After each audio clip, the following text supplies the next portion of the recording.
அன்பு சொந்தங்களே, அந்த காலத்தில் நான் சொன்னது போன்று இந்த விழாவின் பேர் இந்திர விழா, வசந்த விழா. அப்படித்தான் இந்த விழா இங்கே நடைபெற்று கொண்டிருக்கிறது. தமிழ்நாடு மட்டுமல்ல, கர்நாடகா, ஆந்திரா, ஏன் மலேசியா, சிங்கப்பூரிலிருந்து வருகின்றிருக்கின்றார்கள் நம் சொந்தங்கள் எல்லாம். இன்று உலகத்தில் நம் சொந்தங்கள் 140 நாடுகளில் இருக்கின்றார்கள். நீங்கள் எல்லோரும் இந்த காட்சிகளெல்லாம் பார்த்திருப்பீர்கள். அதை பற்றி நான் அதிக பேச போவது கிடையாது. இனி நாம் என்ன செய்ய வேண்டும் என்று பேச இருக்கின்றேன். மாலையில் 4 மணியிலிருந்து நாம் பார்த்தோம், எத்தனையோ படங்களை பார்த்தோம், காட்சிகளை பார்த்தோம், நடனம் பார்த்தோம், ஒளிப்படங்களை பார்த்தோம். அதில் இன்றைய நம் இளைஞர்களுக்கு நம்முடைய பாரம்பரியம், நம்முடைய வரலாறு தெரியவில்லை. அதற்காகத்தான் உங்களுக்கு இவ்வளோ நேரம் இதையெல்லாம் உங்களுக்கு தெளிவுபடுத்தத்தான் இந்த காட்சியிலெல்லாம் உங்களுக்கு நாங்கள் கொண்டு வந்திருக்கின்றோம். நெருப்பில் வந்தவர்கள் நாம்.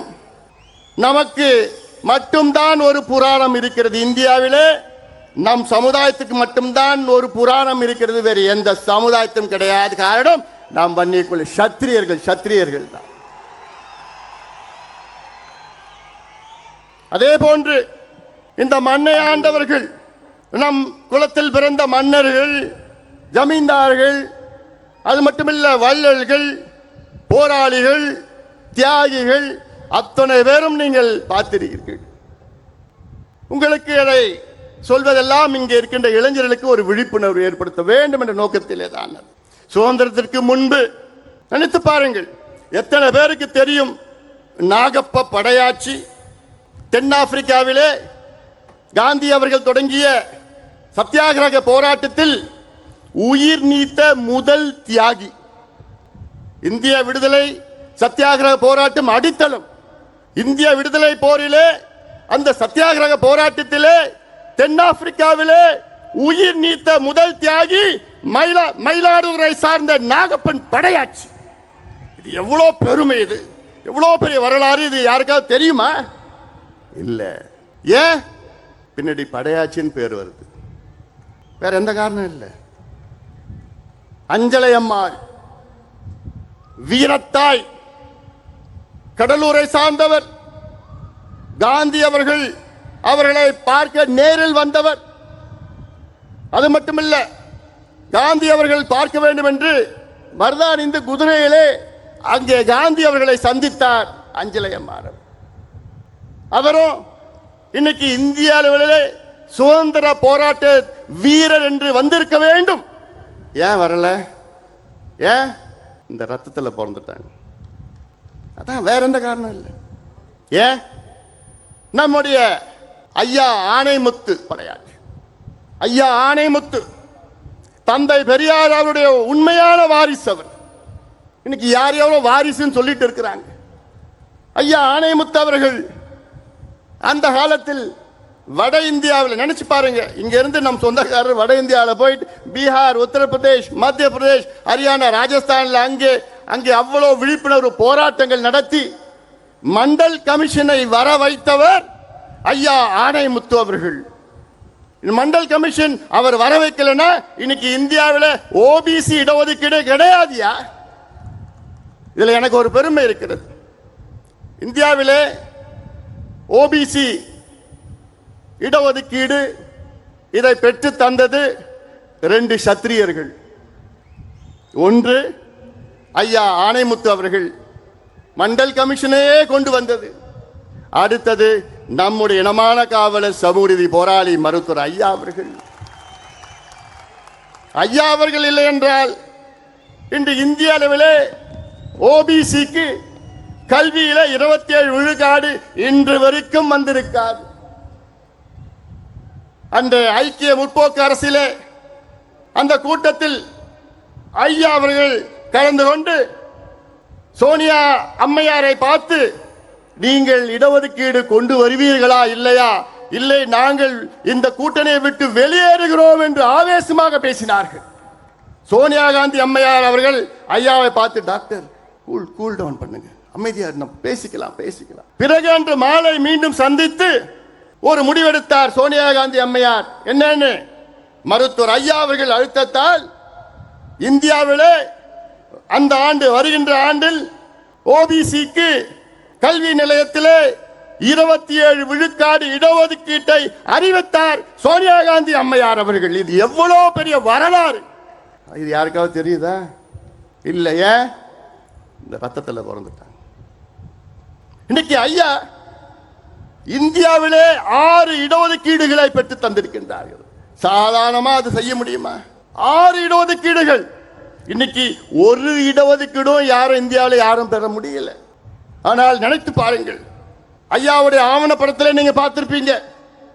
அருந்ததிகளுக்கு 3 விழுக்காடு, இஸ்லாமியர்களுக்கு 3.5 விழுக்காடு, எம்பிசி 20 விழுக்காடு, வன்னியர்களுக்கு 10.5 விழுக்காடு, மத்தியிலே மருத்துவத்துறையிலே பட்டியலின மக்கள் பழங்குடி மக்களுக்கு 22.5 விழுக்காடு இடஒதுக்கீடு, இதர பிற்படுத்தப்பட்ட மக்கள் ஓபிசிக்கு 27 விழுக்காடு. இதுதான் வரலாறு. ஆனால் அந்த அளவுக்கு ஐயாவுக்கு அங்கீகாரம் இருக்கிறதா, கிடைத்திருக்கிறதா? இல்லை. ஏன்? இந்த ரத்தத்தில் பிறந்துட்டார். ஆனா இந்த சமுதாயம் எப்படி எப்படி பயன்படுத்துறாங்க பாருங்க சமுதாயத்தை. தமிழ்நாட்டில் தனிப்பெரும் சமுதாயம் இன்னைக்கு படிப்பறிவு இல்லை, குடிசையில் வாழ்ந்து கொண்டிருக்கிறது, கூலி வேலை செய்து கொண்டிருக்கிறது, விவசாயம் செய்து கொண்டிருக்கிறது, எந்த தொழிலும் கிடையாது. இந்த சமுதாயத்தை ஆண்டு கொண்டிருக்கின்ற கட்சிகள் எல்லாம் வெறும் வாக்கு வங்கிகளாக பயன்படுத்திக் கொண்டிருக்கிறார்கள். ஓட் பேங்க், அவ்வளவுதான். உங்களை எப்படி பார்க்கறாங்க? ஓட்டு பேங்க், அவ்வளவுதான். தேர்தல் நேரம் வந்தா உங்களை பயன்படுத்துவாங்க, தேர்தல் முடிஞ்சா முடிஞ்சு போச்சு. அதே போன்று மற்ற சமுதாயங்களும் உங்களை எப்படி பயன்படுத்துகிறாங்க தெரியல. எங்கேயாவது பிரச்சனை வந்ததுன்னா உடனே ஓடி வருவாங்க. ஐயோ நீங்க தாங்க, வாங்க நீங்க தாங்க. நம்மளும் போவோம், பிரச்சனை இல்லை, தீர்த்து வைப்போம். 10, 20, 30, 50 கேஸ் வாங்குவோம். அதுக்கப்புறம் முடிஞ்சு போச்சு. தேர்தல் வந்ததுன்னா டாடா பை பை. இதான் நம்முடைய காலகாலமா நடந்துட்டு இருக்குது. இல்லை, அதனால இன்றைக்கு இந்த கூட்டம், நாம் கூடிய கூட்டம், நம்முடைய உரிமைகளுக்காக நாம் இங்கே கூடியிருக்கின்றோம். எங்களுக்கு படிப்பு வேண்டும், எங்களுக்கு வேலை வேண்டும், எங்களுக்கு வாழ்வாதாரம் வேண்டும், நாங்கள் சுயமரியாதையோடு வாழ வேண்டும். அந்த நோக்கத்திற்காகத்தான் இங்கே லட்சக்கணக்கான என் சொந்தங்கள் இங்கே கூடியிருக்கின்றோம்.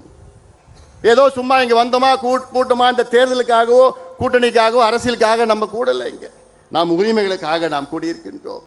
ஐயா அவர்கள் மிக சிரமப்பட்டு, நம்ம பார்த்திருப்பீங்க, இங்க 21 தியாகிகள், 21 மட்டும் 27 தியாகிகள். அதில் ஒரே நாளிலே 21 தியாகிகள் காவல்துறையினர் சுட்டார்கள்.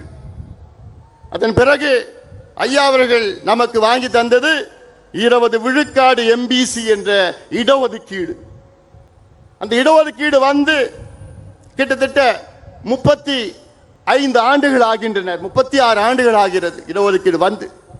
ஆனால் 36 ஆண்டுகள் ஆகியும் இன்று நமக்கு சரியான முறையிலே வேலை வாய்ப்பு இல்லை, நமக்கு சரியான முறையிலே கல்வி கிடைக்கவில்லை. அதனால்தான் ஐயா அவர்கள் மீண்டும் போராடி, கடந்த ஆட்சியாளரிடம் மன்றாடி போராடி அழுத்தம் கொடுத்து வன்னியர்களுக்கு 10.5 விழுக்காடு இடஒதுக்கீடு பெற்று தந்தார்கள். ஆனால் அதையும் சூழ்ச்சியாளர்கள் அதை கெடுத்து நீதிமன்றத்துக்கு சென்று நமக்கு எதிரான ஒரு தீர்ப்பு வந்தது. பிறகு உச்சநீதிமன்றத்திற்கு சென்றோம். உச்சநீதிமன்றத்திலே தெளிவாக தீர்ப்பு கொடுத்தார்கள். என்னவென்று, தமிழ்நாட்டில் வன்னியர்களுக்கு உள் ஒதுக்கீடு கொடுக்க எந்த தடையும் கிடையாது, அது நீங்கள் தாராளமாக கொடுக்கலாம், தரவுகளை சேகரித்து நியாயப்படுத்தி கொடுங்கள் என்று உச்சநீதிமன்றம் சொன்னார்கள். சொல்லி எவ்வளவு நாள் ஆகுது தெரியுமா? தீர்ப்பு வந்து எவ்வளவு நாள் ஆகுது தெரியுமா? 1136 நாட்கள். 1136 நாட்கள் தீர்ப்பு வந்து, ஆனால் தமிழக அரசு கொடுப்பதற்கு மனமில்லை, முதலமைச்சருக்கு கொடுப்பதற்கு மனமில்லை. எத்தனையோ முறை முதலமைச்சருக்கு நாங்கள் இப்போ பார்த்தோம், எத்தனையோ முறை சந்தித்தோம். ஆனால் முதலமைச்சர் அவர்கள் தொடக்க காலத்தில் நன்றாக எங்களை வரவேற்றார், நிச்சயமாக கொடுப்பேன் என்று நம்பிக்கை கொடுத்தார்கள். ஐயா அவர்கள் முதலமைச்சர் ஸ்டாலின் அவர்களை பலமுறை சந்தித்தார். சந்திக்கின்ற பொழுது, ஐயா கவலைப்படாதீங்க, நிச்சயமா நான் தரேன், நான் ஒவ்வொரு முறையும் இப்போ பார்க்குறப்போ உறுதியாக நான் தரேங்க, நீங்க தைரியமா போங்க. அதுல ஒரு முறை சொன்னார் என்கிட்ட, இந்த சட்டசபை கூட்டத்தொடரிலே கொடுக்கவில்லை என்றால் அடுத்த ஆண்டு கல்வி போயிடும் சொன்னப்போ, ஏன் இதற்காக நான் தனியாக ஒரு ஸ்பெஷல் அசெம்பிளி செஷன் வைக்கிறேன்னு என்கிட்ட முதலமைச்சர் உறுதி கொடுத்தார்கள். இப்படி இவ்வளோ காலமாக பார்த்தோம் கடிதம் எழுதினார் ஐயா, எல்லாம் பண்ணோம். ஆனால் திடீரென்று முதலமைச்சர் அவர் மனசை மாத்திக்கிட்டார். ஏன் மாத்தினார் இன்னைக்கு வரைக்கும் தெரியல. 2 ஆண்டு காலம் எங்களுக்கு உறுதி அளித்த முதலமைச்சர் இறுதியாக எங்களால் கொடுக்க முடியாது, கணக்கெடுப்பு நடத்தாமல் வன்னியர்களுக்கு இடஒதுக்கீடு கொடுக்க முடியாது, அந்த கணக்கெடுப்பு மத்திய அரசு தான் எடுக்க வேண்டும் என்று ஒரு பொய்யான செய்தியை மீண்டும் மீண்டும் முதலமைச்சர் சட்டமன்றத்திலும் வெளியிலும் பேசிக் கொண்டிருக்கின்றார். எவ்வளவு பெரிய துரோகம் இது! சமுதாயத்திற்கு நிகழ்ந்த மிகப்பெரிய துரோகமாக நான் பார்க்கின்றேன். முதலமைச்சர் சொல்வது, தமிழக அரசிற்கு கணக்கெடுப்பு நடத்த அதிகாரம் இல்லையா உங்களுக்கு? பிறகு உங்கள் தந்தை எப்படி எடுத்தார்? கடந்த காலத்திலே எம்ஜிஆர் அவர்கள் எப்படி எடுத்தார்கள்? உங்கள் தந்தையை நிறுவிய சட்டநாதன் கமிஷன் 1969-70 நிறுவிய கமிஷன், அவர்கள் ஒரு பரிந்துரை கொடுத்தார்கள், ஒரு கணக்கெடுப்பு நடத்தி அந்த கணக்கெடுப்பு அதற்கு அவர்களுக்கு அதிகாரம் இல்லையா? எம்ஜிஆர் அவர்கள் 1984 அம்பாசங்கர் கமிஷனை நிறுவினார். அம்பாசங்கர் அவர்கள் வீடு வீடாக டோர் டு டோர் எனுமரேஷன் செய்தார்கள். அப்பொழுது அவருக்கு அதிகாரம் இல்லையா? அதன் பிறகு ஜனார்தனன் கமிஷன் அவர்கள் இதெல்லாம் ஒன்றாக சேர்த்து கொலேட் பண்ணி அவர்கள் ஜனார்தனம் நீதியரசர் ஜனார்தனம் 3 பரிந்துரைகளை கொடுத்தார்கள் அரசுக்கு, திமுக அரசுக்கு. ஒன்று, அருந்ததியர்களுக்கு 3 விழுக்காடு உள்ஒதுக்கீடு கொடுக்க வேண்டும் என்று நீதியரசர் ஜனார்தனம் பரிந்துரை கொடுத்தார். அதை அப்படியே கலைஞர் அவர்கள் ஏற்றுக்கொண்டார், அருந்ததியர்களுக்கு உள்ஒதுக்கீடு கொடுத்தார். 2வது பரிந்துரை ஜனார்தன் அவர் கொடுத்தது, இஸ்லாமியர்களுக்கு 3.5 விழுக்காடு உள்ஒதுக்கீடு பிசியிலே கொடுக்க வேண்டும் என்று கொடுத்தார். அதையும் கலைஞர் அவர்கள் அப்படியே ஏற்றுக்கொண்டார். இதே நீதியரசர் ஜனார்தன் 3வது பரிந்துரை என்ன? வன்னியர்களுக்கு 13.1 விழுக்காடு தனி ஒதுக்கீடு கொடுக்க வேண்டும் என்று அந்த பரிந்துரையும் கொடுத்தார். அதை மற்றும் கலைஞர் ஏற்றுக்கொள்ளவில்லை. அதை மற்றும் குப்பைகளை தூக்கிவிட்டார், வீசிவிட்டார். எவ்வளவு பெரிய துரோகம் இது! எவ்வளவு பெரிய துரோகம் இது! உங்களுக்கு எங்களுடைய வாக்குகள் மட்டும் வேண்டும். 1957 திமுக போட்டியிட்ட முதல் தேர்தல். அந்த தேர்தலில் திமுக 15 தொகுதிகளில் வெற்றி பெற்றது. அதில் 14 தொகுதிகள் வன்னியர் வாழ்கின்ற பகுதி. 1962 திமுக 50 தொகுதிகளை வெற்றி பெற்றது. அதில் 45 தொகுதிகள் வன்னியர்கள் வாழ்ந்து கொண்டிருக்கிற தொகுதிகள். 1967 திமுக ஆட்சிக்கு வருகிறது. அப்பொழுது 138 தொகுதிகளை வெற்றி பெறுகிறது. அதில் 92 தொகுதிகள் வன்னியர்கள் வாழ்கின்ற தொகுதிகள். இப்படி இந்த சமுதாயம் உங்களை ஆட்சியில் அமர வைத்து உங்களுக்கு இவ்வளவு ஆதரவு கொடுத்து, ஏன் இன்னைக்கு திமுகவிலே அதிக சட்டமன்ற உறுப்பினர்கள் கொடுத்த சமுதாயம் என்ன சமுதாயம்? இந்த வன்னியர் சமுதாயம் தான். 23 சட்டமன்ற உறுப்பினர்களை இந்த சமுதாயம் உங்களுக்கு கொடுத்திருக்கிறது, அதிகபட்ச சட்டமன்ற உறுப்பினர்கள் ஒரு சமுதாயத்தில். ஆனால் உங்களுக்கு இந்த சமுதாயத்திற்கு படிப்பும் வேலையும் கொடுக்க உங்களுக்கு மனசு இல்லைன்னா எப்பேற்பட்ட மனசு உங்களுக்கு? துரோகமாக நான் பார்க்கின்றேன். சமுதாயத்துக்கு செய்கின்ற துரோகமாக பார்க்கின்றேன். அப்படி நாங்கள் உங்களுக்கு என்னையா செஞ்சோம்? என்ன நாங்க தப்பு பண்ணோம்? இதெல்லாம் நீங்கள் எல்லாம் சிந்திக்க வேண்டும். சும்மா ஏதோ வந்தோம் போனோம் பார்த்தோம் எல்லாம் கிடையாது. இந்த நேரம் முக்கியமான நேரம். இந்தியா பாகிஸ்தான் பிரச்சனை நடக்குது, அது ஒரு பக்கம் நடந்துட்டு இருக்கு. இன்னைக்கு சீஸ்ஃபயர் இருக்கு. ஆனாலும் இந்த நேரத்தில் ஏதோ நம்ம வந்தோம் ஆட்டம் பாட்டம்லாம் போடல. இங்க நிகழ்ச்சி போட்டதெல்லாம் உங்களுக்காக, உங்களை தெரிஞ்சுக்கொள்ளணும், உங்க வரலாறை தெரிஞ்சுக்கணும்னு தான் போட்டிருக்கு. ஏன்னா நீங்க யார் யார் பின்னாடியே போயிட்டு இருக்கீங்க. அடுக்கு மொழியில வசனம் பேசினா முன்னாடி போயிட்டு இருக்கீங்க, சினிமாவில் நடிச்சா போயிட்டு இருக்கிறீங்க. ஆனா அதை விட முக்கியம், நீங்க படிக்கணும், உங்க பிள்ளைகள் படிக்கணும், படிச்சு வேலைக்கு போகணும்னு 45 ஆண்டு காலம் நம்முடைய மருத்துவர் ஐயா அவர்கள் உங்களுக்காக உழைத்துக் கொண்டிருக்கின்றார்கள். 45 ஆண்டு காலம் வித்து பாருங்க.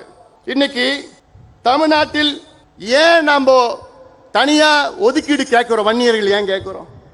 ஏன் கேட்டோம்? முதல்ல தமிழக அரசு சொல்லுது, இன்னைக்கு வன்னியர்கள் 20 விழுக்காடு எம்பிசியில 12% எடுத்துக்கிறாங்க, 13% எடுத்துக்கிறாங்க. இப்படி பொய்யான செய்தியை சொல்லிக் கொண்டிருக்கின்றார்கள். எவ்வளவு பெரிய ஒரு பொய் அது, துரோகம் அது. நான் அதுக்கு ஒரு உதாரணம் நான் சொல்றேன். இன்னைக்கு தமிழ்நாட்டிலே உயர் காவல்துறை பொறுப்பில் இருப்பவர்கள் 109 பேர். டிஜிபி, ஏடிஜிபி, ஐஜி, டிஐஜி, இந்த டாப் போலீஸ் ஆபீசர் 109 பேர் இருக்கிறாங்க. அதுல எத்தனை வன்னியர்கள் இருக்காங்க தெரியுமா? ஒன்னே ஒன்று. இதை விட ஒரு சமூக அநீதி கிடைக்குமா, இருக்குமா, நடக்குமா? தமிழ்நாட்டில் தனிப்பெரும் சமுதாயம், சிங்கிள் லார்ஜஸ்ட் கம்யூனிட்டி தமிழ்நாட்டில் வன்னியர் சமுதாயம். ஆனால் 109 காவல்துறை உயர் அதிகாரியில ஒரே ஒரு வன்னியர் இருக்கின்றார் என்றால் யாரு செஞ்ச தப்புங்க அது? இதுல 36 ஆண்டு காலம் எம்பிசின்னு உருவாக்கி, இந்த 36 ஆண்டு காலத்தில் தகுதியானவர் ஒருத்தர் கூட, 2 பேர் கூட உங்களுக்கு கிடைக்கலையா? தமிழ்நாட்டில் இந்திய ஆட்சி பணியில 326 பேர் இருக்கிறாங்க ஐஏஎஸ்ல. இவங்க அரசாங்கம் சொல்ற கணக்கு வன்னியர்களுக்கு 10% 12% கிடைக்கிறதுனா எவ்வளவு வந்திருக்கணும்? கிட்டத்தட்ட 35 ஐஏஎஸ் அதிகாரிகள் வந்திருக்கணும் தமிழ்நாட்டில் இந்த சமுதாயத்தில். ஆனா எவ்வளவு பேர் தெரியுமா இருக்கிறாங்க? வெறும் 14 பேர் இருக்கிறாங்க. அந்த 14 பேர்ல 13 பேர் ப்ரொமோஷன், ஐஏஎஸ் ப்ரொமோஷன். சுதந்திர இந்தியாவில் 75 ஆண்டுகள் சுதந்திரம் அடைந்த பிறகுதான், அதாவது 3 ஆண்டுகளுக்கு முன்பு நடந்தது, 75 ஆண்டு சுதந்திரம் அடைந்த பிறகுதான் முதலாக ஒரு வன்னியர் சமுதாயத்தில் தமிழ்நாட்டில் டைரக்ட் ஐஏஎஸ் அதிகாரி வந்திருக்கின்றார். இதை விட ஒரு சமூக அநீதி நடக்குமா? கிடைக்குது. தமிழ்நாட்டில் நடந்துட்டு இருக்கு. 75 years post independence, the first direct IAS officer in the community தமிழ்நாட்டில். அப்போ முதலமைச்சர் என்ன செய்யணும்? அதுக்கு இவ்வளவு மோசமா இருக்கிறாங்களே இந்த சமுதாயம். சமுதாயத்தை எப்படி வழி நடத்துவது, எப்படி முன்னேற்றுவது திட்டமிட்டு இருக்கணும். ஏன்னா இந்த சமுதாயம் உங்களை அப்படியே ஓட்டு போடுது, அப்படியே நம்புது. ஆனா அதை பற்றி முதலமைச்சருக்கு எல்லாம் கவலைப்படுற மாதிரி எனக்கு தெரியல. எனக்கு நான் இந்த சமுதாயத்தை மட்டும் நான் சொல்லல, நான் தமிழ்நாட்டில் உள்ள இதே போன்று இருக்கின்ற அனைத்து பின்தங்கிய சமுதாயம், அடக்கப்பட்ட, ஒடுக்கப்பட்ட, வஞ்சிக்கப்பட்ட சமுதாயத்திற்காக இங்கே நாங்கள் கூடியிருக்கின்றோம். தீர்மானத்தை நீங்க பார்த்திருப்பீங்க. இங்கே நாங்கள் இந்த கூட்டத்தை நடத்துகின்ற நோக்கமே தமிழ்நாட்டில் உள்ள வன்னியர்கள் உள்ளிட்ட அனைத்து பின்தங்கிய சமுதாயங்களுக்கு நாங்கள் இடஒதுக்கீடு மட்டுமல்ல, நல்ல முன்னேற்றங்களை கொடுக்க வேண்டும் என்ற நோக்கத்திலே இங்கே நாங்கள் கூடியிருக்கின்றோம். அதுல இன்னொரு தீர்மானம் பார்த்திருப்பீங்க, பட்டியலின மக்களுக்கு 2 விழுக்காடு கூடுதலாக இடஒதுக்கீடு என்று பார்த்திருப்பீர்கள். இதெல்லாம் என்ன செய்யணும்? அடித்தளம் என்ன செய்யணும்? இந்த சமுதாயத்தினுடைய இந்த மாநாட்டுடைய முக்கியமான கோரிக்கை, தமிழ்நாட்டில் ஜாதிவாரி மக்கள் தொகை கணக்கெடுப்பு நடத்துங்கள். மத்திய அரசு அறிவித்திருக்கிறது. அதற்கு பிரதமர் நரேந்திர மோடி அவர்களுக்கு நன்றிகளை தெரிவிக்கின்றோம். காரணம், எங்களுடைய மருத்துவர் ஐயா அவர்களுடைய 45 ஆண்டு கால கோரிக்கை. 45 ஆண்டு காலமாக எத்தனையோ பிரதமர்களை ஐயா அவர்கள் நேரிலே சந்தித்தார்கள். ராஜீவ் காந்தி அவர்களை, பிறகு விபி சிங் அவர்களை, பிறகு வாஜ்பாய் அவர்களை, பிறகு மன்மோகன் சிங் அவர்களை, பிறகு நரேந்திர மோடி அவர்களை பல முறை சந்தித்து அழுத்தம் கொடுத்து இப்பொழுது மத்திய அரசு அறிவித்திருக்கிறது. இந்த வெற்றி நம் ஐயாவுக்கு கிடைத்த வெற்றி இது, நம் ஐயாவுக்கு கிடைத்த வெற்றி இது. ஆனாலும் மத்தியிலே எடுக்க முடிவு செய்து விட்டார்கள். ஆனா நம்ம ஆளு எடுக்க மாட்டாரு. நம்ம ஆளு எப்ப எடுக்க போறாரு? எடுப்பாரா? என்னப்பா நான் மட்டும் பேசிட்டு இருக்கேனா? தமிழ்நாட்டில் எடுப்பாரா முதலமைச்சர்? தெளிவா இருக்கிறீங்களா? எடுக்க போறது கிடையாது. ஆனா நம்ம எடுக்க வைப்போம். வைக்க முடியுமா? முடியுமா? சரி, நான் கேட்கிறேன், எவ்வளோ காலமா எங்களை கெஞ்ச வைப்பீங்க நீங்க? 45 வருஷமா ஐயா அவர்கள், நான் சொன்னேன்ல, எத்தனையோ முதலமைச்சரை பார்க்கிறாரு, எத்தனையோ பிரதமரை பார்க்கிறார். எதுக்கு பார்க்கிறாரு? இந்த பிள்ளைங்களுக்கு படிப்பு கொடு, இந்த பிள்ளைங்களுக்கு வேலை கொடு, எங்களை சுயமரியாதையோட வாழ விடு. எவ்வளவு காலமாயா கெஞ்ச வைப்பீங்க எங்களை? சரி, எனக்கு ஒரு ஆசை இருக்கு. என்ன ஆசை? நம்ம இவ்வளவு காலமா மனு கொடுத்துட்டு வரோம், இனி நம்ம மனு வாங்குகின்ற சமுதாயமாக மாற வேண்டும். முடியுமா? முடியுமா? நீங்க நினைச்சா நடக்கும். நீங்க நினைச்சா நடக்கும். இன்னைக்கு தமிழ்நாட்டு முதலமைச்சர் எல்லா அதிகாரமும் அவரிடம் இருக்கிறது, எல்லா அதிகாரிகள் இருக்கின்றார்கள், நிதி இருக்கிறது, எல்லாம் இருக்கு.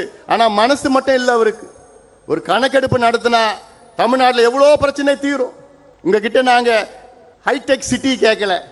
இவங்க நினைச்சிட்டு இருக்காங்க ஒரு தமிழ்நாட்டினுடைய வளர்ச்சி என்றால் எல்லாம் மாலும் கட்டிட்டு, டைடல் பார்க் கட்டிட்டு, hi-tech city, intellectual city, road பெருசா போட்டுவிட்டு, ஏர்போர்ட் பெருசா கட்டிக்கிட்டு அதெல்லாம் நினைச்சிட்டு இருக்காங்க. இதுதான் வளர்ச்சின்னு நினைச்சிட்டு இருக்காங்க. அது என்னை பொறுத்த வரைக்கும் வளர்ச்சியா நான் பார்க்கல.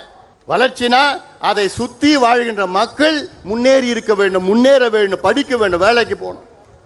பெரிய பெரிய இன்ஃப்ராஸ்ட்ரக்சர் பில்டிங்லாம் அது வளர்ச்சி கிடையாது. ஆனால் இதைத்தான் முதலமைச்சர் அவர்கள் அதை நினைத்துக் கொண்டிருக்கின்றார்கள். இன்னைக்கு ஏன் தமிழக அரசு சாதிவாரி கணக்கெடுப்பு நடத்தணும்? முதன்மை காரணம், தமிழ்நாட்டில் 69 விழுக்காடு இடஒதுக்கீட்டை பாதுகாக்க வேண்டும். இன்னைக்கு இந்த இடஒதுக்கீடு உச்ச நீதிமன்றத்திலே வழக்கு இருக்கிறது. இந்த 69 விழுக்காடு இடஒதுக்கீடை தடை செய்ய வேண்டும் என்று. இந்த இடஒதுக்கீடு பெறுவதற்கு ஐயா உள்ளிட்ட நீங்கள் எல்லோரும் எத்தனை போராட்டங்கள் செய்தீர்கள். அது மட்டுமல்ல, முன்னாள் முதலமைச்சர் ஜெயலலிதா அம்மையார் அவர்கள் 69 விழுக்காடு இடஒதுக்கீட்டை 9வது அட்டவணையிலே, அரசியல் சாசன 9வது அட்டவணையிலே மிக சிரமத்திற்கு பிறகு நம்ம இடஒதுக்கீடை பாதுகாப்பு அளித்தார். கான்ஸ்டிடியூஷனல் அமெண்ட்மெண்ட் நடந்தது, டெல்லியில் நடந்தது, பார்லிமெண்ட்ல. எவ்வளவு பெரிய வேலை செய்தார். என்னை பொறுத்தவரை ஜெயலலிதா அம்மையார் அவர்கள் தமிழ்நாட்டுக்கு செய்த மிகப்பெரிய சாதனையாக நான் பார்க்கின்றேன். ஆனால் அந்த இடஒதுக்கீட்டுக்கு இன்று ஆபத்து வந்திருக்கிறது. இதை பற்றி ஒரு துளியும் கவலை இல்லாத நம்முடைய முதலமைச்சர் ஸ்டாலின் அவர்கள் என்னைக்கு சுப்ரீம் கோர்ட்ல வரப்போகுதுன்னு தெரியல, வந்ததுன்னா முடிச்சிடுவாங்க. ஏன்னா கணக்கு இல்லை நம்ம கிட்ட. அது மட்டுமில்ல, இன்னைக்கு நான் முதலமைச்சராக இருந்தேன்னா பொறுப்புக்கு வந்து முதல் நாள் என்ன பண்ணிருப்பேன், தமிழ்நாட்டில் எல்லா சமுதாயங்களும் எந்த நிலையில் இருக்கிறாங்கன்னு தெரிஞ்சுக்கிறதுக்கு நான் காஸ்ட் சர்வே செஞ்சிருப்பேன். எல்லா சமுதாயம். இதுதான் நல்ல நிர்வாகி செய்கின்ற வேலை. இது ஏன் செய்யணும்? அப்போதான் எல்லாமே முன்னேற்ற முடியும். எல்லோருக்கும் எல்லாம் என்று பேசினா போதாது, கிடைக்காதவர்களுக்கு கிடைக்க வேண்டும். இதற்காகத்தான் இங்கே நாம் கூடியிருக்கின்றோம். ஒரு உதாரணம் நான் சொல்றேன். தமிழ்நாட்டில் 377 சமுதாயங்கள் இடஒதுக்கீட்டால் பயன்பெறுகிறார்கள். 377 சமுதாயங்கள். இதில் பட்டியலின மற்றும் பழங்குடி மக்களுக்கு 19 விழுக்காடு இடஒதுக்கீடு. இதில் கிட்டத்தட்ட 114 சமுதாயங்கள் பயன்பெறுகிறார்கள். பட்டியலினம் பார்த்தீங்கன்னா எஸ்சி ஷெட்யூல் காஸ்ட் பார்த்தீங்கன்னா 3 பெரிய பிரிவுகள். ஆனால் உட்பிரிவுகள் 76 பேர் இருக்கிறார்கள். அதே போன்று பழங்குடி இனத்தை சார்ந்தவர்கள் 1 விழுக்காடு தான் இடஒதுக்கீடு. ஆனால் அவர்கள் 34 பிரிவுகள் இருக்கிறார்கள். அப்படி இந்த 34 பிரிவில் வெறும் 4 பிரிவு தான் எல்லா இடத்தையும் எடுத்துட்டு போகுது. மீதி 30 பிரிவுகள் கிடைக்கல. இது எப்படி நீங்க தெரிஞ்சுப்பீங்க? யாருக்கு கிடைச்சது யாருக்கு கிடைக்கல எப்படி தெரிஞ்சுப்பீங்க? கணக்கெடுப்பு நடத்தணும், சர்வே நடத்தணும். கேட்டா முதலமைச்சர் கேட்டா எனக்கு அதிகாரம் இல்லைங்கோ. தெலுங்கானாவுக்கு அதிகாரம் இருக்கு. ஆந்திரா நம்ம அமைச்சர் வந்திருக்கிறார், இங்க ஆந்திராவில் கணக்கெடுப்பு நடத்திட்டு இருக்கிறாங்க, அவங்களுக்கெல்லாம் அதிகாரம் இருக்கு. கர்நாடகாவில் நடத்தி முடிச்சிட்டாங்க, ஒரிசாவில் நடத்திட்டு இருக்கிறாங்க, பீகாரில் நடத்தி முடிச்சிட்டாங்க, அவங்களுக்கெல்லாம் அதிகாரம் இருக்கு. நம்ம முதலமைச்சருக்கு மட்டும் அதிகாரம் இல்லையா? சட்டமன்றத்துக்குள்ளேயும் வெளியிலையும் ஒரு பொய்யை சொல்லிக் கொண்டிருக்கின்ற முதலமைச்சர். உங்களுக்கு என்ன தயக்கம் இந்த கணக்கெடுப்பு நடத்தின? இல்லாதவருக்கு கொடுக்க வேண்டும், அதுதானே எங்களுடைய கொள்கை, அதான் உங்க கொள்கையும் கூட. அதே போன்று எம்பிசியில் இன்னைக்கு 115 சமுதாயங்கள் இருக்கிறது. இந்த 115 சமுதாயத்தில் எந்த சமுதாயத்துக்கு கிடைக்கலன்னு எப்படி தெரியும்? உங்களுக்கு எந்த சமுதாயம் எல்லா இடத்தையும் எடுத்துட்டு போறாங்கன்னு எப்படி தெரியும் உங்களுக்கு? எத்தனையோ சமுதாயத்திற்கு எம்பிசியில ஒரு இடம் கூட கிடைக்கல. அது ஒரு கணக்கு. மற்றொரு கணக்கு இருக்கிறது. எம்பிசியில 115 சமுதாயங்கள் இருக்கிறது. இதில் 114 சமுதாயம் ஒட்டுமொத்தம் அவங்களுடைய மக்கள் தொகை கணக்கு பார்த்தீங்கன்னா தமிழ்நாட்டில் 6.8 விழுக்காடு தான். மொத்தமா சேர்ந்தா தமிழ்நாட்டினுடைய மக்கள் தொகையில 6.8 விழுக்காடு. ஆனால் ஒரு சமுதாயம், வன்னிய சமுதாயம் மட்டும் நீங்க கணக்கெடுப்பு நடத்தி பார்த்தீங்க, மக்கள் தொகை கணக்கெடுப்புல 14.2 விழுக்காடு. அது பழைய கணக்கு. இன்னைக்கு கிட்டத்தட்ட 18 விழுக்காடு மக்கள் தொகையில கணக்கு. ஆனால் வன்னியர்களுக்கு நான் சொன்னேன்ல, 109 காவல்துறை உயர் அதிகாரியில் ஒருத்தர் தான் வன்னியர்னா, இதுல இருந்து என்ன தெரியுது? இவங்களுக்கு ஏதோ படிப்பும் இல்லை, வேலையும் கிடைக்கல, எல்லாம் கூலி வேலை. கேரளாவில் ஈழவர் சமுதாயம், தமிழ்நாட்டில் வன்னியர்கள் போன்று கேரளாவில் ஈழவர் சமுதாயம் மிக மிக மிக மிக பின்தங்கிய சமுதாயம். இந்த சமுதாயத்தில் நம்முடைய மருத்துவர் ஐயா போன்றாங்க நாராயண குரு அவர்கள் தோன்றினார். சமுதாயத்தை திரட்டி போராட்டங்கள் நடத்தினார்கள். இன்னைக்கு கேரளாவில் ஈழவ சமுதாயத்திற்கு தனியாக 14 விழுக்காடு இடஒதுக்கீடை அந்த அரசு வழங்கியிருக்கிறது. 14 விழுக்காடு. அவர்களும் நம்ம போன்ற 18-20 விழுக்காடு அங்கே மக்கள். அது மட்டுமல்ல, கேரளாவிலே எந்த சமுதாயம் 2.5 விழுக்காட்டுக்கு மேல் இருக்கிறதோ அவர்களுக்கு தனி இடஒதுக்கீடு அங்கே கேரளாவில் கொடுக்கிறார்கள். எல்லாம் கற்றுக்கொள்ளுங்கள். சமூக நீதி பற்றி பேசினா போதாது. நான் தந்தை பெரியாருடைய வாரிசு. தந்தை பெரியார் தாத்தா. சமூக நீதி மண்ணுன்னு பேசிட்டு இருக்கீங்களே, ஒன்று மண்ணாங்கட்டியும் கிடையாது. இதெல்லாம் பேசுறதுக்கு உங்களுக்கு தகுதி கிடையாது. இதைதான் நாங்கள் கோரிக்கையா வச்சிருக்கிறோம். இங்க கணக்கெடுப்பு நடத்துங்க, இல்லாதவருக்கு கொடுங்க. ஏன் இன்னொன்று நான் சொல்றேன், ஒரு படி மேலே போறேன். நீங்க கணக்கெடுப்பு நடத்துனீங்கன்னா ஓபன் காம்படிஷன், முன்னேறிய வகுப்பினர்கள் அதுல யார் பின்னங்க இருக்கிறா அவர்களுக்கு நீங்கள் ஏதாவது சலுகைகள் கொடுக்கலாம், நலத்திட்டங்கள் கொடுக்கலாம், கடன் கொடுக்கலாம் அவர் முன்னேற்றுவதற்காக. இதற்கு எப்படி தெரியும்னா கணக்கெடுப்பு நடத்தணும். இந்த கணக்கெடுப்பு யார் வேணா நடத்தலாம். ஐயா, இந்திய நாடாளுமன்றத்தில் 2008 ஒரு சட்டத்தை நிறைவேற்றினார்கள். இந்திய மக்கள் தொகை புள்ளியியல் சேகரிப்பு சட்டம், இந்தியன் ஸ்டாட்டிஸ்டிக்கல் ஆக்ட் 2008. இந்த சட்டத்தின்படி இந்தியாவிலே மத்திய அரசு கணக்கெடுப்பு நடத்தலாம், மாநில அரசு கணக்கெடுப்பு நடத்தலாம், உள்ளாட்சி பிரதிநிதிகள் கணக்கெடுப்பு நடத்தலாம், ஏன் பஞ்சாயத்து தலைவர் கூட கணக்கெடுப்பு நடத்தலாம். ஒரு பஞ்சாயத்து தலைவர் இந்த சட்டத்தின் கீழ் அவர் பஞ்சாயத்தில் எத்தனை வீடு இருக்கு, அந்த வீட்டில் என்ன வீடு, கூரை வீடா கல்லு வீடா, அந்த வீட்டில் எத்தனை பேர் இருக்கின்றார்கள், அவர்கள் எந்த சமுதாயத்தை சார்ந்தவர்கள், எந்த மதத்தை சார்ந்தவர்கள், எந்த மொழி எந்த இனத்தை சார்ந்தவர்கள், அவங்க படிச்சிருக்கிறாங்களா, பட்டதாரி இருக்கிறாங்களா, அவங்க வீட்டில் கழிப்பறை இருக்கிறதா, மின்சாரம் இருக்கிறதா, சைக்கிள் இருக்குதா, பைக் இருக்குதா, நிலம் இருக்குதா, இந்த எல்லா கணக்கெடுப்பு ஒரு பஞ்சாயத்து தலைவர் எடுக்கலாம். ஆனா நம்ம முதலமைச்சர் எங்களுக்கு அதிகாரம் இல்லைங்கோ, எங்களுக்கு அதிகாரம் இல்லைங்கோ இப்படி என்று போய் சொல்கின்ற ஒரு முதலமைச்சர் பார்க்குறீங்களா? எதுக்குங்க பயம் உங்களுக்கு? ஆனால் ஒன்று நான் சொல்கிறேன், ஆனால் கலைஞர் இன்னைக்கு இருந்திருந்தேன்னா நான் ஒரே கையெழுத்தெல்லாம் யோசிக்க மாட்டார். கணக்கெடுப்பு நடத்தி எல்லாருக்கும் என்ன, எல்லாருக்கும் நாங்கள் கேட்கறது எங்களுக்காக நாங்கள் கேட்கல, கிடைக்காதவங்களுக்கு நாங்கள் கேட்குறோம். ஏன்னா இந்த சமுதாயம் அப்படிப்பட்ட சமுதாயம். உங்களுக்கு எல்லாம் சோறு போடுற சமுதாயம். நான் உங்களுக்குன்னு சொன்ன இந்த நேரலை மூலியமாக பார்த்து கொண்டிருக்கின்ற மக்கள், கோடிக்கணக்கான மக்கள் நான் சொல்றேன். நீங்க இந்த மக்கள் மட்டும் இல்லைனா தமிழ்நாட்டு மக்கள் சோறு சாப்பிட முடியாது. இந்த மக்கள் மட்டும் இல்லைனா, இங்க இருக்கின்ற மக்கள் மட்டும் இங்க இல்லைனா வீட்டில் நீங்க நிம்மதியா வாழ முடியாது. ஏன்னா உங்க வீடு கட்டி கொடுக்கிறது இந்த சமுதாயம் தான். உங்களுக்கு சேத்துல நின்று உங்களுக்கு சோறு போடுறது இந்த சமுதாயம் தான். நீங்க கார்ல ஹாயா ரோட்ல போறீங்கல்ல, அந்த ரோடு போடுறது இந்த சமுதாயம் தான். உங்களை மானத்தை காப்பாத்துறது, நீங்க போடுற ட்ரெஸ் போடுறீங்கல்ல, அந்த பருத்தியை விளைய வைக்கிறது இந்த சமுதாயம் தான்.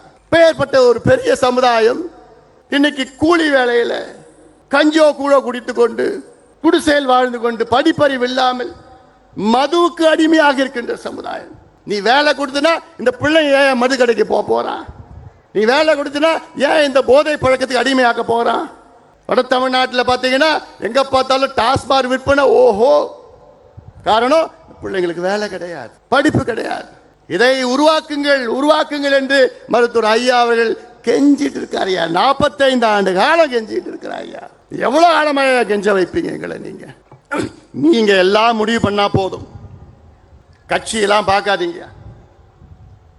வரும் காலம் நம் காலம், அந்த முடிவை நீங்க எடுங்க. என் தம்பிகள் என் தங்கைகள், நீங்க முடிவெடுத்தா போதும். யாரோ பின்னாடி போறீங்க, போவாதீங்க. வாங்க, எங்கள் பின்னால் வாங்க, இந்த அண்ணன் பின்னால் நீங்க எல்லாம் வாங்க. உங்களுக்காக நான் வாழ்ந்து கொண்டிருக்கின்றேன். மாவீரன் குருவை போன்று நான் உங்களுக்காக நான் வாழ்ந்து கொண்டிருக்கின்றேன். ஒட்டுமொத்த என் சொந்தங்கள் எல்லாம் வாருங்கள், என் பின்னால் வாருங்கள். உங்களுக்கு நான் படிப்பு நான் வாங்கி தருகின்றேன், வேலை வாய்ப்பை உருவாக்குகின்றேன். நாம் ஆள வேண்டும், ஆளுகின்ற காலம் வந்து விட்டது. இந்த படத்தெல்லாம் பார்த்தீங்கல்ல, எப்படி வாழ்ந்த மக்கள் நாம், இந்த மண்ணை ஆண்டவர்கள், இந்த பூர்வகுடி மக்கள் நாம், இந்த மண்ணுக்கு சொந்தக்காரர்கள் நாம். இந்த மண்ணை காப்பாற்றினோம். இந்த மண்ணுக்காக எத்தனையோ ஏரிகளை வெட்டினோம், வீராணம் ஏரியிலிருந்து, செம்பரம்பாக்கம் ஏரியிலிருந்து, மதுராந்தகம் ஏரியிலிருந்து, அரசமங்கலம் ஏரியிலிருந்து, வெல்லிங்டன் ஏரியிலிருந்து எல்லா ஏரியும் வெட்டியது யாரு? என் பாட்டன். என் பாட்டன் பூட்டன் இந்த மண்ணை பாதுகாத்து, காடை வளர்த்து, மரங்களை நட்டு இந்த மண்ணை செழுமையாக ஆக்கிய என் பாட்டன் பூட்டன் பூரக்குடி மக்கள் நாம் இந்த மண்ணுக்கு சொந்தக்காரர்கள். ஆனால் இவங்க வந்தாங்க, கோமணத்தை புடுங்கினாங்க, நிலத்தை புடுங்கினாங்க, விவசாயத்தை அழிச்சாங்க, எல்லாத்தையும் நம்மள நாசமாக்கி கூலியாக ஆக்கி மதுவை கொடுத்து நம்ம குடியாரனாக மாற்றி விட்டாங்க. இதான் இவர்கள் செய்தது. அதனால்தான் நாங்க சொல்றோம், இனி ஒரு மாற்றம், ஆட்சி மாற்றம் வேண்டும், நாம் ஆள வேண்டும் என்ற என் தம்பிகள் தங்கைகள் உங்கள் மனதிலே ஒவ்வொரு நாளும் நீங்கள் உங்கள் மனதிலே அதை ஒழிக்க வேண்டும். ஆம், இனி நம்முடைய காலம், நாம் ஆள வேண்டும் என்ற அந்த எழுச்சி உங்கள் மனதிலே வர வேண்டும். இன்னொன்று, இப்பொழுது இந்த தீர்மானம் ஒன்று படித்தோம். அதில் தனியார் துறையிலே இடஒதுக்கீடு வேண்டும் என்று, தனியார் துறையில இடஒதுக்கீடு வேண்டும். எதுக்கு வேணும்? ஏன்னா ஒரு காலத்தில் மத்திய அரசுல 36 லட்சம் வேலை வாய்ப்பு இருந்தது. ஆனா இன்னைக்கு அது 26 லட்சமாக குறைந்திருக்கிறது. 10 லட்சம் குறைஞ்சிடுச்சு. எப்போ? கடந்த 15 ஆண்டுகள்ல. தமிழ்நாட்டில் கிட்டத்தட்ட 2002 தமிழ்நாட்டில் 12 லட்சம் அரசு வேலைகள் இருந்தது. இன்னைக்கு அது 8 லட்சமாக குறைந்தது. வேலை இல்லை, அரசு வேலையே கிடையாது. அது இல்லாம தமிழக அரசு என்ன செய்யறாங்கன்னா, இந்த group D, group C and group D இதை ரெண்டுத்தையும் எல்லாமே அவுட் சோர்ஸ் பண்ணிடுறாங்க, தனியார் மயமாக்கிட்டாங்க. அவங்களுக்கு இந்த ஒப்பந்த முறையில் வேலை வாய்ப்பை உருவாக்கி, அந்த ஒப்பந்த முறையெல்லாம் அதுல ரிசர்வேஷன் இடஒதுக்கீடு தான் கிடையாது, காசு வாங்கிட்டு அவங்க வேலையை சேர்த்துடுறாங்க. அதனால இனி எங்களுக்கு தனியார் துறைகளை இடஒதுக்கீடு வேணும். இந்த சட்டத்தை இயற்றுங்கள், சட்டத்தை கொண்டு வாருங்கள். காரணம், அரசியல வேலை இல்லை எங்களுக்கு. அதே போன்று தமிழக அரசு ஆட்சி வருவதற்கு முன்பாக நீங்கள் ஒரு சத்தியம் செய்தீர்கள்.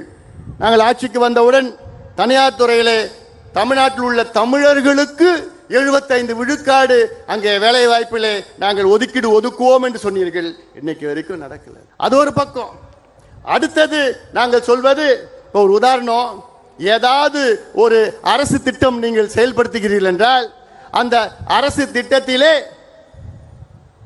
நம்முடைய மக்களுடைய நிலங்களை பிடுங்கி அவர்களை அச்சுறுத்தி குண்டர் சட்டத்திலே போட்டு அவர்களை சிறையில் அடைத்து அவர்களுடைய இடங்களை பிடுங்கி கொண்டிருக்கின்ற அரசு, தமிழக அரசு. இனி அதை நடக்காது, நடக்க விட மாட்டோம். அதாவது நான் ஆட்சியில் இருந்தோம்னா, நம்ம ஆட்சியில் இருந்தால், நான் முதலமைச்சராக இருந்தால் என்ன பண்ணும் தெரியுமா? ஒரு உதாரணம், என்னுடைய ஆசை சென்னையிலுக்கும் கன்னியாகுமரிக்கும் ஒரு 10 வழி சாலை போடணும். சென்னைக்கும் கன்னியாகுமரிக்கும் 10 வழி சாலை, கிரீன்ஃபீல்டு.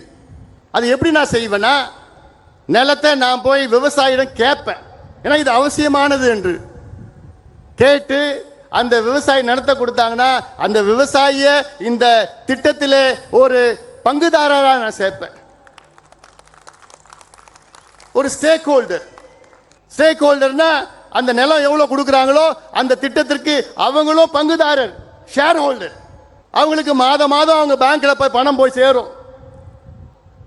இந்த டோல்கேட்ல கலெக்ட் பண்றான் பாரு காசு, எவ்வளோ கோடி கணக்கான, ஆயிரக்கணக்கான கோடி, அதுல 3ல் 1 பங்கு கொடுத்து நிலம் கொடுத்த விவசாயிக்கு மாசம் மாசம் போய் சேரும். அப்ப என்ன பண்ணுவான் விவசாயி? விவசாயத்தில் நட்டோம் எடுத்துக்குங்கன்னு சொல்லப்போம். இதுதான் முறையானது. ஏன் இப்போ பரந்தூர் விமான நிலையம் 5000 ஏக்கர் எடுக்கிறீங்க, அதுல கிட்டத்தட்ட 3200 ஏக்கர் விவசாய நிலம், தனியார் நிலம். அது அந்த விமான நிலையத்தில் அங்க இருக்கின்ற விவசாயிகளை பங்குதாரராக சேருங்க. ஏன் அவங்களை நீங்க அகற்றுறீங்க? ஏன் அது அதானி அம்பானி மட்டும்தான் அது கொடுக்கணுமா? அதற்கு முதலாளி அதானி அம்பானி மட்டும்தான் இருக்கணுமா? ஏன் அங்க இருக்கிற விவசாயிகளும் அந்த விமான நிலையத்துக்கு முதலாளி ஆக்குங்க, அவங்களுக்கு பங்கு கொடுங்க, ஷேர்ஸ் கொடுங்க, அவங்களுக்கு மான மரியாதையோட வாழ வையுங்க. இதைத்தான் செயல்படுத்த வேண்டிய. இவ்வளோ திட்டம் இருக்குயா, எங்க கிட்ட எவ்வளோ திட்டம் இருக்கு. ஆனா அந்த அதிகாரம் தான் கிடையாது. நீங்க மட்டும் நினைச்சு அந்த அதிகாரத்தை நீங்க மட்டும் கொடுத்தீங்கன்னா தமிழ்நாட்டை சிங்கப்பூருக்கு நிகராக எங்களால் மாற்ற முடியும். அது எங்களால் மட்டும்தான் முடியும், நம்மளால் மட்டும்தான் முடியும், வேற யாரால முடியாது, யாரும் தெரியாது. ராத்திரி 2 மணிக்கு என்னை எழுப்பி கூப்பிட்டா, எழுப்பிட்டு, ஏய் தமிழ்நாட்டில் என்ன பிரச்சனை இருக்கு ராமநாதபுரம் மாவட்டத்தில் என்ன பிரச்சனை இருக்குன்னா 2 மணிக்கு நான் சொல்லுவேன். நான் ராமநாதபுரத்தில் இந்த பிரச்சனை, இந்த தீர்வு, அந்த பிரச்சனைக்கு தீர்வு, அந்த ராமநாதபுரத்தில் இந்த ஒன்றியத்தில் இந்த பிரச்சனை, இல்லை ஆர்எஸ் மங்கலம் ஏரியில் இந்த பிரச்சனை, இப்படி எல்லாம் என்னால் சொல்ல முடியும். தமிழ்நாட்டில் 38 மாவட்டத்தில் உள்ள என்னென்ன பிரச்சனை இருக்கிறோ அத்தனையும் எங்களால் சொல்ல முடியும். பிரச்சனை மட்டுமில்லை, அதற்கு என்ன தீர்வுன்னு சொல்ல முடியும். அதுதான் நமக்கும் மற்றவர்களுக்கும் வித்தியாசம். ஆக தமிழக மக்களே, எங்களுக்கு ஒரு வாய்ப்பளியுங்கள். சமுதாயத்துக்கு நான் கேட்க, சமுதாயத்துக்கு மட்டும் நான் கேட்கல, சமூக நீதிக்கு ஒரு வாய்ப்பளியுங்கள். நாங்கள் ஆட்சிக்கு வந்தால் தமிழ்நாட்டில் உள்ள சமூக நீதி, உண்மையான சமூக நீதியை நாங்கள் நிலைநாட்டுவோம். போலியான சமூக நீதி இப்போ இருக்கின்ற போலியான சமூக நீதி போன்ற கிடையாது. காரணம், அதில் நாங்கள் ஊறியவர்கள். எங்கள் ஐயா அவர்கள் 45 ஆண்டு காலம் ஊறி இருக்கின்றார்கள். இந்தியாவிலே கிட்டத்தட்ட நினைச்சு பாருங்கள், இந்தியாவிலே 100 கோடி மக்கள் பயன்பெறுகின்ற இடஒதுக்கீட்டை கொண்டு வந்தவர் எங்களுடைய மருத்துவர் ஐயா அவர்கள். 100 கோடினா எப்படி நான் கேட்பீங்க? ஓபிசி ரிசர்வேஷன் அது 27%. இதே போன்ற எஸ்சி எஸ்டி ரிசர்வேஷன் மத்தியில் மருத்துவ படிப்பில் அதில் 22.5 விழுக்காடு ரிசர்வேஷன். ஆக கிட்டத்தட்ட 100 கோடி மக்கள் பயன்பெறுகிறார்கள் என்றால் அதற்கு ஒரே காரணம் எங்களுடைய மருத்துவர் ஐயா அவர்கள் தான். ஆக இதையெல்லாம் மாற்றி அமைக்க நாம் எல்லோரும் இன்று இனி வரும் காலத்திலே ஒன்று கூடுவோம். மீண்டும் சொல்கின்றேன், என்னுடைய அன்பு அண்ணன் காடுவெட்டியாருடைய அன்பு கனவு, ஆசை கனவு, நாம் ஆள வேண்டும், நாம் ஆள வேண்டும். அந்த காலத்தில் எப்படி வாழ்ந்தோம், எப்படி வீழ்ந்தோம், இன்று எப்படி இருக்கின்றோம், இதை நீங்கள் ஒவ்வொருவரும் மனதிலே வைத்துக் கொள்ள வேண்டும். ஒவ்வொருவரும் மனது வைத்துக்கொண்டு அது வரும் காலத்திலே நாம் எல்லோரும் ஒன்றாக இணைவோம். இந்த கட்சி அந்த கட்சியெல்லாம் பார்க்காதீங்க, வாங்க இந்த அண்ணன் அன்புமணி பின்னால் நீங்கள் எல்லோரும் பாருங்கள். உங்களுக்கு விடிவு நிச்சயமாக உங்களை முன்னேற்றுவது என் கடமை, என்னுடைய கடமையாக நான் பார்க்கின்றேன். ஆக இந்த செய்தி இன்னும் எவ்வளோ பேசிட்டு இருக்கலாம். ஐயா பேசணும், எழுச்சி உரை, ஐயாவுடைய எழுச்சி உரை இருக்கிறது. ஐயா பேசணும், நீங்கள் எல்லாம் இங்கே வந்திருக்கிறீர்கள். என்னுடைய ஒன்னே ஒரு வேண்டுகோள், நான் இந்த மாநாடு நான் கிட்டத்தட்ட ஒரு 1.5 மாதமாக எனக்கு தூக்கம் இல்லை. இன்றைக்கி ராத்திரியும் நான் தூங்க போகிறது கிடையாது. ஏன்னா நீங்கள் எல்லாமே நீங்கள் பத்திரமா வீட்டுக்கு போய் சேர்ந்துட்டீங்க. அந்த செய்தி வந்த பிறகு தான் எனக்கு தூக்கம் வரும். அது வரைக்கும் எனக்கு தூக்கமே வராது. மீண்டும் மீண்டும் சொல்கிறேன், நீங்கள் பத்திரமா எந்த பிரச்சனையும் இல்லாமல் அமைதியான முறையில் நீங்கள் போங்க. நான் மற்ற தலைவர்கள் போன்று கிடையாது. நீ அத்துமீறு, அது செய், இதை செய்யலாம் நான் சொல்ல மாட்டேன். நீ அமைதியாக இரு, படித்து வேலைக்கு போ, வேலைக்கு போய் உன் குடும்பத்தை காப்பாற்ற, அப்புறம் கட்சிக்கு வா. இதுதான் என்னுடைய நோக்கம். என்ன, ஒரு என் தம்பியோ தங்கையோ ஒரு வழக்கு கூட நீ வாங்கக்கூடாது. ஒரு வழக்கு, எந்த பிரச்சனைக்கு நீ போவாதையா. ஐயா உங்களுக்கு இடஒதுக்கீடு வாங்கி கொடுத்துருக்கிறாரு, அதில் படித்து வேலைக்கு போ. அதுதான் நோக்கமே, நம்முடைய நோக்கமே அதுதான். அதற்காகத்தான் இங்கே நம்ம கூடியிருக்கிறோம். அதனால் நீங்கள் பத்திரமா நீங்கள் போங்க. அதுக்கு பிறகு நானும் வரேன், ஒவ்வொரு கிராமமாக நான் வரப்போகிறேன். உங்களை சந்திக்க நான் உங்களை தேடி, உங்கள் விடை தேடி, நான் இல்லத்தை தேடி நான் வர இருக்கின்றேன். அதற்கு நீங்கள் எல்லோரும் ஒன்றாக ஒற்றுமையாக இருக்க வேண்டும். இந்த மாநாடை மிக சிறப்பாக இந்த திடலை ஏற்பாடு செய்த நம்முடைய ஆக்ஷன் கிங் AK மூர்த்தி, திருக்குச்சூர் ஆரம்பம் உள்ளிட்ட இங்கே எத்தனையோ பேர் இங்கே இருக்கிறாங்க, மேடையில் இருக்கிறாங்க, இவ்வளோ பேர் இருக்கிறாங்க. ஏன் நில்லுங்களா கொஞ்சம் நேரம், லோக்கல் நிர்வாகிகளா, இவங்களுக்கு ஒரு கைத்தட்டல் கொடுங்க. இவ்வளோ கிட்டத்தட்ட 1.5 மாதமாக இங்கே இரவு பகல் இந்த வெயிலில் போட்டு எவ்வளோ வேலைகள், இந்த பிரம்மாண்டமாக மாநாடு. உங்களுக்கு எல்லாம் நன்றியை நான் தெரிவிக்கிறேன். நான் இந்த மாநாட்டின் சார்பில் நன்றி தெரிவிக்கிறேன். என்னுடைய அன்பு அண்ணன், பாசத்துடைய அண்ணன் CR பாஸ்கரன் அவர்கள் எங்கே இருக்கிறார்? அவர் அவருக்கு ஒரு மிகப்பெரிய ஒரு நன்றி. ஏன்னா அவர் இது வரைக்கும் 20 மாநாடுகள் அவர் நடத்தியிருக்கிறார். இன்னைக்கு இதுக்கு இந்த மாநாட்டையும் நடத்துறான்னு அவரே எல்லாம் சேர்ந்து உட்கார நடத்தியிருக்கிறாரு. அது மட்டும் இல்லை, இங்கே நம்முடைய சுந்தர், நவீன் அவர்கள் டீம், பிரிசிஷன் டீமுக்கு என்னுடைய நன்றிகளை நேரத்தில் தெரிவிக்கின்றேன். எல்லாத்துக்கும் மேலே நான் காவல்துறைக்கு மிகப்பெரிய நன்றியை நான் தெரிவிக்கின்றேன். காவல்துறை மிகப்பெரிய ஒத்துழைப்பு தந்தது. IG, SP ஸ்பெஷலாக சொல்கிறேன் நான். அப்புறம் DSP பாவம், அவர் எங்கே பார்த்தாலும் சுற்றிட்டு இருந்தார். எல்லாத்துக்கும் காவல்துறையில் அவ்வளோ பேரும் எங்களுக்கு பாதுகாப்பு அளித்து உங்களுக்கு ரொம்ப நாங்கள் சிரமப்படுத்திக்கிட்டோம். உங்களுக்கு நன்றிகள் இந்த மாநாட்டின் சார்பில் தெரிவித்து உங்களை பத்திரமா போங்க, ஜாகிரதையாக போங்க. ஐயா இப்போ எழுச்சி உரையாற்றிருக்கிறார். ஐயா முடித்த உடனே நீங்கள் எல்லாமே அமைதியான முறையில் பத்திரமா போய், அப்போ தான் எனக்கு இந்த செய்தி எல்லாம் வீட்டுக்கு போனோன்னு செய்தி வந்ததுக்கப்புறம் தான் எனக்கு தூக்கம் வரும். அதனால் நீங்கள் எழுச்சியாக இருங்கள். நாம் வெற்றி பெறுவோம். இனமே எழு, உரிமை பெறு.